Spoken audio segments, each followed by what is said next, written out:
Salam untuk kita semua. Perkenalkan, nama saya Albertina Kekurewa, NIM 83822003042, Prodi Pendidikan Matematika 2B, mata kuliah Profesi Keguruan. Jadi baik, saya akan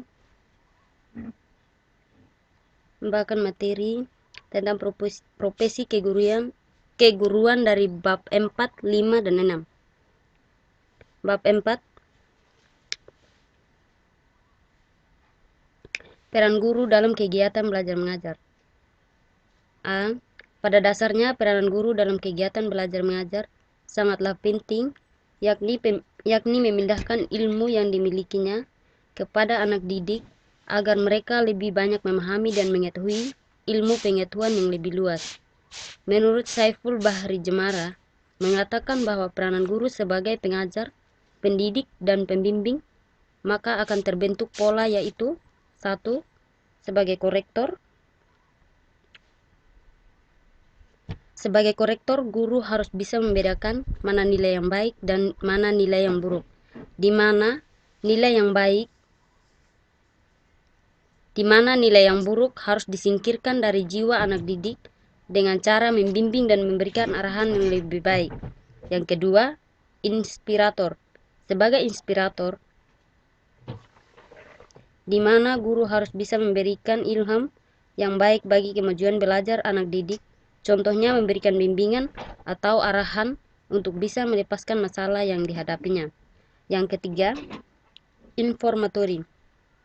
Sebagai informatori, di mana guru harus mampu memberikan informasi yang tepat pada siswa-siswi tersebut, di mana guru adalah seseorang yang mengerti apa kebutuhan anak didik dan mengabdi kepada anak didik. Yang keempat, organisator. Sebagai organisator, guru memiliki peranan tersendiri yang di dalamnya guru tersebut selalu bermusyawarah dengan peserta didik demi tercapainya kegiatan belajar mengajar yang efektif, yaitu dengan cara menerapkan tata tertib sekolah. Yang kelima, motivator. Sebagai motivator, guru harus berperan penting atau bertanggung jawab penuh dalam memberikan motivasi kepada peserta didik. Contohnya, memberikan kata-kata motivasi yang bisa membangun semangat peserta didik tersebut sehingga dalam dirinya tumbuh rasa percaya diri. Yang keenam, inisiator. Dalam peranannya, guru harus dapat menjadi pencetus ide-ide kemajuan dalam pendidikan dan pengajaran. Yang ketujuh, fasilitator. Guru hendaknya menyediakan fasilitas yang memungkinkan kemudahan kegiatan belajar anak didik sehingga akan tercipta lingkungan belajar yang menyenangkan bagi anak didik. Yang kedelapan, pembimbing.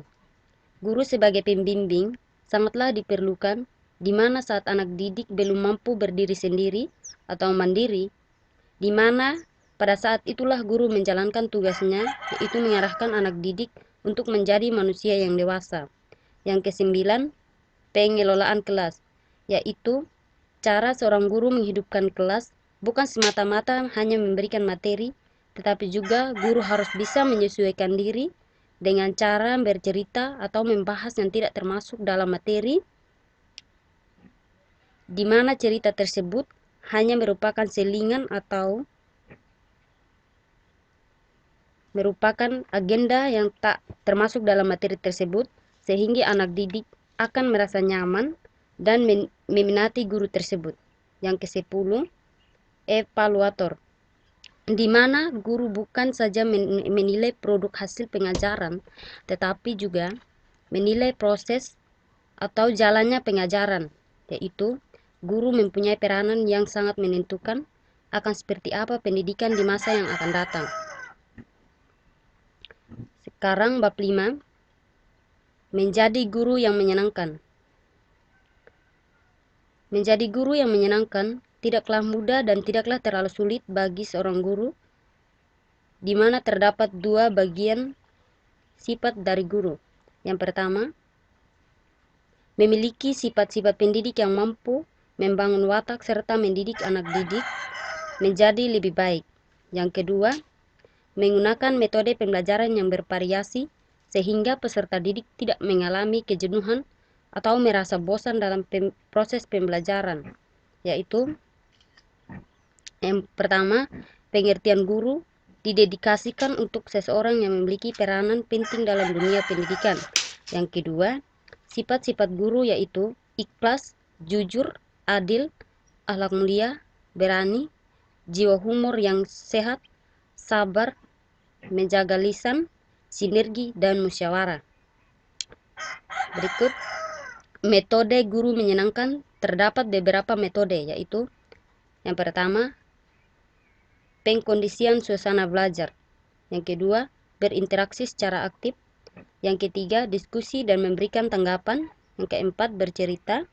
Yang kelima, perumpamaan dan studi kasus. Yang keenam, bahasa tubuh. Yang ketujuh, gambar dan grafik.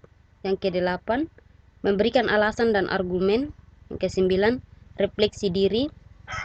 Yang kesepuluh, afirmasi dan pengulangan.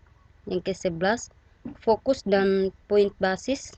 Yang ke-12, tanya jawab. 13, memotivasi untuk bertanya. 14, bijak dalam menjawab. Yang ke-15, mengomentari pertanyaan.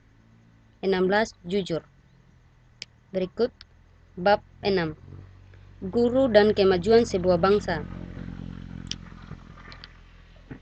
Sejatinya salah satu tolak ukur kemajuan sebuah bangsa, yakni pendidikan. Begitu pentingnya sebuah pendidikan, sehingga pemerintah bahkan membuat peraturan wajib belajar bagi anak 9 bahkan 12 tahun. Namun untuk menunjukkan sebuah bangsa dari segi pendidikan, tidaklah mudah bagi bangsa tersebut, tetapi banyak beberapa hal yang harus diperhatikan oleh pemerintah. Khususnya pendidikan yang dilakukan di pelosok-pelosok desa yang jauh dari segala keterbatasan, sehingga dibandingkan dengan pendidikan yang terlaksana di kota-kota besar. Dalam hal ini, pemerintah dapat dikatakan berhasil mencapai tujuan pendidikan nasional yang telah ditetapkan, namun harus terus dievakuasi atau disupervisi agar terus memberikan peningkatan atau prestasi yang lebih meningkat. Oleh karena itu, untuk membentuk watak serta sikap anak agar bisa bersaing di daerah globalisasi, ini diperlukan tenaga pendidikan atau guru yang memiliki keahlian profesional yang membantu anak dalam proses belajar dan belajar selama kurun waktu yang sudah ditentukan. Pendidikan pun bisa berlaku untuk semua orang, mulai dari yang kaya ataupun miskin.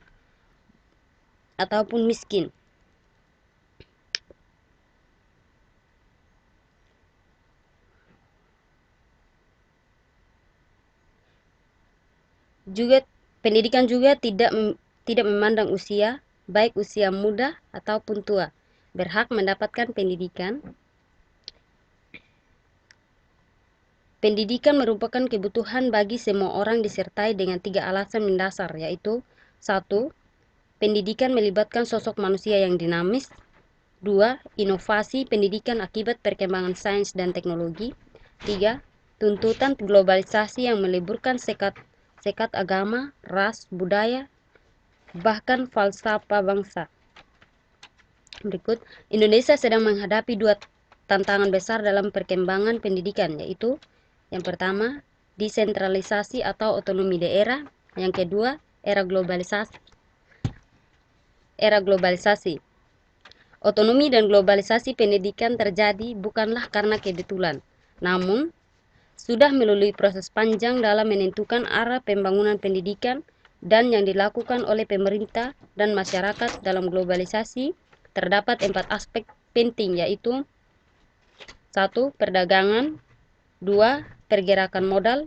3. Pergerakan orang dan penyebaran ilmu pengetahuan. 4. Teknologi. Jadi baik, terima kasih atas waktu dan kesempatannya. Sekian dan terima kasih. Penyampaian materi saya, perkembangan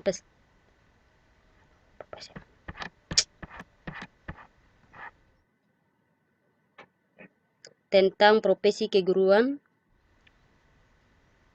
dari bab 1, dari bab 4, 5, dan 6. Sekian dan terima kasih.